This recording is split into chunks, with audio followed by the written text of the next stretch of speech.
On voit actuellement que le gouvernement français, il met un gros coup de pression sur les restaurateurs qui commencent à se rebiffer un petit peu et il leur dit attention, si vous ouvrez, les aides, c'est terminé. Donc ma question sur les deux classes, ce serait paradoxalement les étudiants qui sont historiquement inconscients, qui sont en plus faits pour être les cadres de demain. Là, ils sont en voie de prolétarisation avancée, c'est-à-dire qu'ils se retrouvent à mendier la nourriture. Et donc, du coup, est-ce que eux peuvent devenir une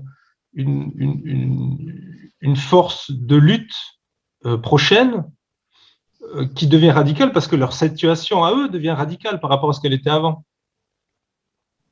Oui, mais alors, ce que vous dites est très, très intéressant et ça nous refait basculer sur l'introduction de 1857. Je ne suis pas ce que je suis dans le cadre d'une formation sociale, point. Je suis ce que je suis dans le cadre du mouvement qui organise les devenirs contradictoires de ma formation sociale. Si je suis paysan dans le cadre du développement de la PACA dans les années 70, je ne suis pas du tout en voie de prolétarisation, je suis même en voie de stabilisation. Et dans le cadre d'une configuration sociale, je peux même être radicalement contre-révolutionnaire. Dans l'explosion de la PAC et dans le grand délitement de toute la politique agricole européenne, 80% des paysans d'Auvergne aujourd'hui sont en prolétarisation. Donc, ce qui fait que dans la domination réelle, je suis en situation de prolétarisation, c'est mon rapport objectif à la formation sociale dans la temporalité spécifique qui découle de la crise à un moment donné de son organisation donnée. Donc, plus la baisse du taux de profit va s'intensifier, plus la saturation des marchés va se généraliser et plus la réalité chimérique de toutes les structurations monétaires, industrielles, commerciales et bancaires va s'effondrer, plus j'ai des pôles qui pourraient être réactionnaires dans une phase de reconstruction, qui vont se prolétariser et qui vont basculer dans le champ justement du prolétariat universel. Et c'est là où Marx était génial, comme dans le 6e chapitre, il positionne tout le mouvement de l'accomplir de la domination réelle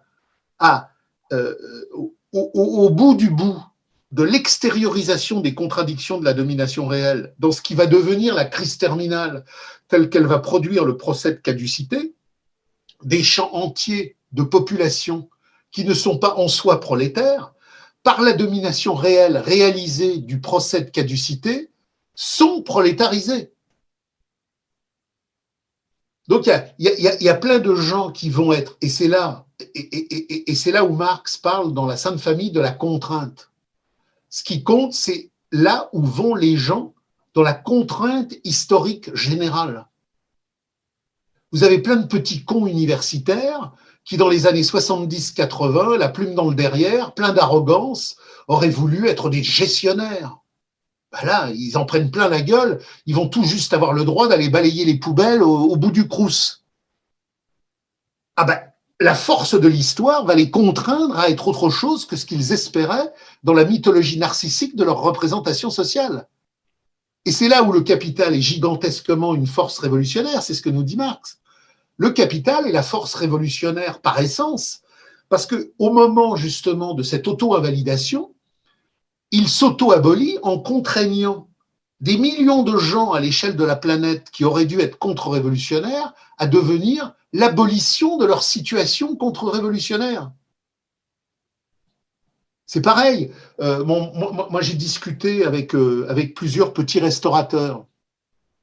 La mythologie de la libre entreprise, le goût, la saveur, le narcissisme, la cuisine, le chapeau, le tablier. Oh, je suis un artiste.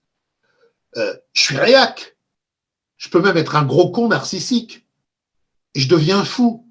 Et puis je veux monter en grade, les étoiles, Michelin, 1, 2, 3, je monte, je grossis, je savoure mon pouvoir, ma représentation et mon cinéma. Bon, ben là, c'est plus possible.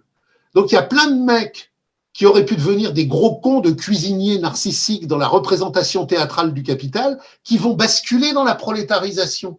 et qui vont découvrir que le goût, c'est pas simplement un théâtre d'ostentation dans la cuisine de la représentation capitaliste, mais que c'est une véritable saveur qui nous conduit à la Geweihmessen. Le capital, dans sa crise, va produire une intersection qui fait que les mecs qui auraient dû devenir de plus en plus cons vont devenir de plus en plus intelligents, parce qu'ils vont être effectivement prolétarisés. Donc, le prolétariat en domination réelle n'est pas un État, ça n'est pas un objet, c'est une dynamique, c'est un mouvement. Et plus la crise s'accélère, plus ce mouvement croît, et plus la prolétarisation se déploie.